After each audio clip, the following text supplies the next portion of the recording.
I am appalled and not shocked. However, I just found out that Brittney Griner was officially suspended from the WNBA because it was found out that she had giblets. What is going on with Brittney Griner? No. Because I don't understand. So I know that she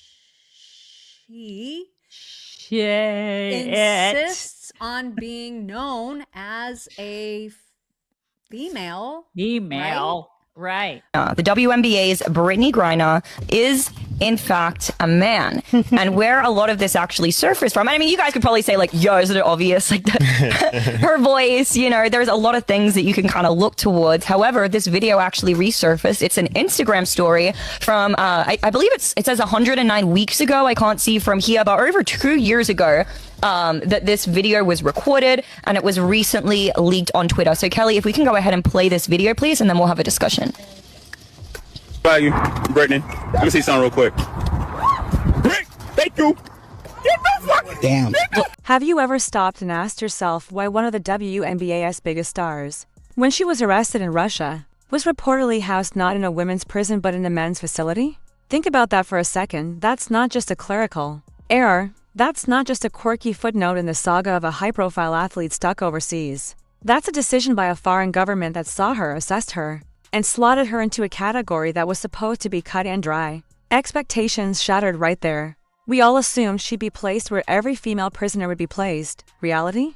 Russia put her somewhere else. And whether you think it was political, biological, or bureaucratic, that choice left a scar on the narrative of who Brittney Griner really is and how the world perceives her now. Let's pause on what most people believe then.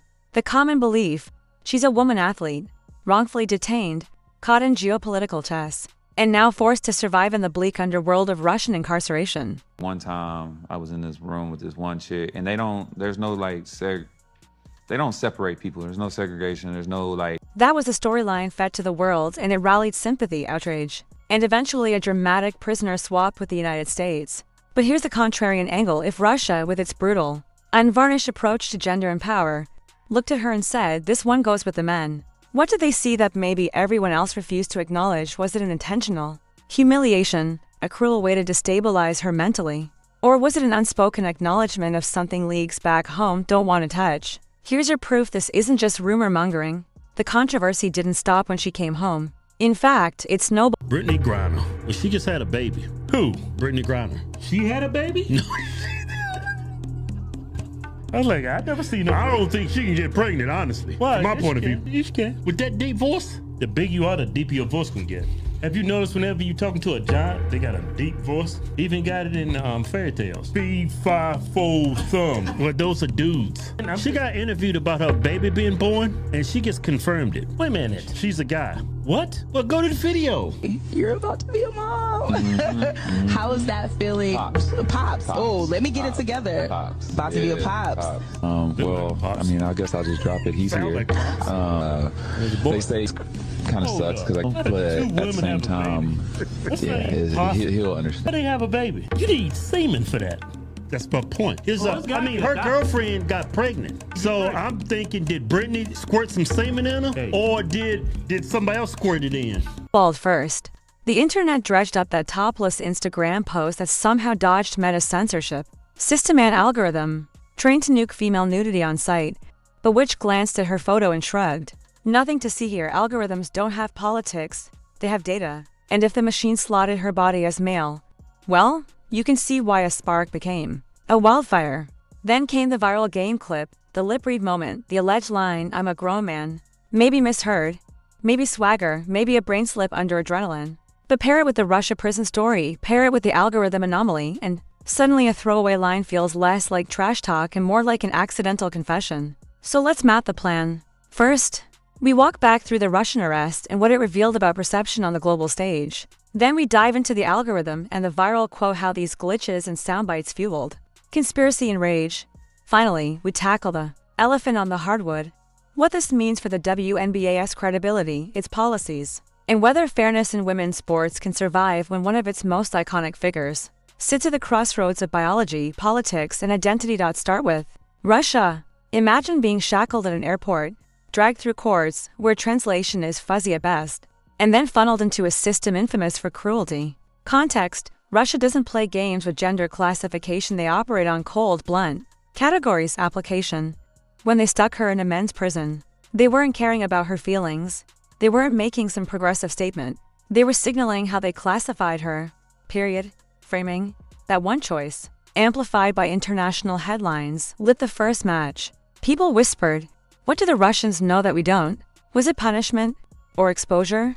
Then she comes home, held as a symbol of resilience, traded for an arms dealer in a swap that critics called lopsided. Context: a nation celebrated, but also questioned why her. Why not others? Application: it built her mythology as both hero and lightning rod. Framing: the Russia chapter didn't close, it cast a shadow over everything that came next. Every foul call, every press conference, every photo scrutinized like a forensic case file. Now shift the camera to Instagram, where AI, the silent referee of our digital lives, blew its whistle in the opposite direction. No censorship, no blur, no this content is sensitive. Context: algorithms are trained to categorize millions of bodies. They don't improvise. Application: if her topless image slid through, that suggests her physique triggered a male classification. Flag. Framing: this wasn't just a glitch. It was tech confirming suspicions already swirling online. And once the algorithm got dragged into the discourse, the controversy led from whispers to a courtroom of public opinion. Then came the viral grown man line, a lip flicker, a clenched jaw, a rookie phenom standing opposite her. Context: sports trash talk is supposed to be the safe zone where wild things are said or forgotten. Application: not this time. People seized on it like it was testimony under oath. Framing: what should have been heat at the moment swagger metastasized into Exhibit C in the case file. Russia called her male, the algorithm flagged her male, and now her own lips seem to echo the same. Here's where we have to deal with the WNBA's silent contract with fans. Fairness. Fans don't demand perfection, but they demand honesty. Context: the league has rules for trans athletes, hormone thresholds, monitoring, documentation. Application: but intersex traits, edge cases, conditions that spike testosterone naturally. That's where the rulebook goes fuzzy.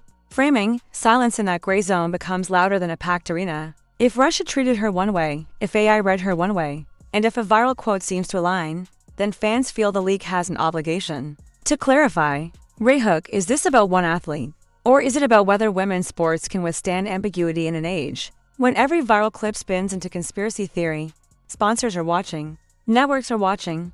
Rival players are watching. Caitlin Clark's rise sharpened the stakes, because her clean-cut record-breaking surge is a foil to the veterans' messy controversy.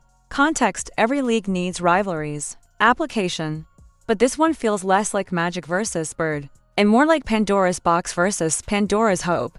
Framing: one rookie is carrying the league's popularity to new heights. One veteran is dragging its policies into the mud, and the league office, desperate to keep both, is left holding a ticking time bomb. Let's pull back for the high-stakes picture. What if Russia was making a statement, not just a punishment? What if the algorithm wasn't just a glitch, but a glimpse of classification systems that strip away identity? What if the viral clip wasn't just trash talk, but a subconscious slip? Context: stack those three moments together, and you get a trilogy of doubt. Application: that doubt corrodes trust not just in one player, but in the system, the rules, the awards, the entire history of a league. Framing: that's why the controversy isn't going away, no matter how many press releases sit in draft folders. And so we arrive at the outro recap. She was arrested in Russia, housed with men, returned as a symbol and a controversy magnet. An algorithm let her slip by like she was never female to begin with. A viral clip caught her mouth moving, and fans swore they heard her admit it outright. Expectation: sports are clean, fair, transparent. Reality: sports are messy, political, and sometimes brutally ambiguous. Here's the high note: you don't have to agree on her identity to agree that women's sports deserve clarity, honesty, and fairness. The league can't dodge forever. Fans deserve answers, players deserve consistency, and sponsors deserve a product that isn't always teetering on the edge of scandal. And here's the disguised CTA: if you're invested in the sport, in this story, you can't just scroll past. Drop your voice into the mix, demand clarity. Push for fairness, because silence will be written for you, and you won't like the ending. And if you want to be part of the next chapter, because trust me, This book isn't done. Stick around. The rematch isn't just on the court, it's in the culture. And it's coming faster than you think.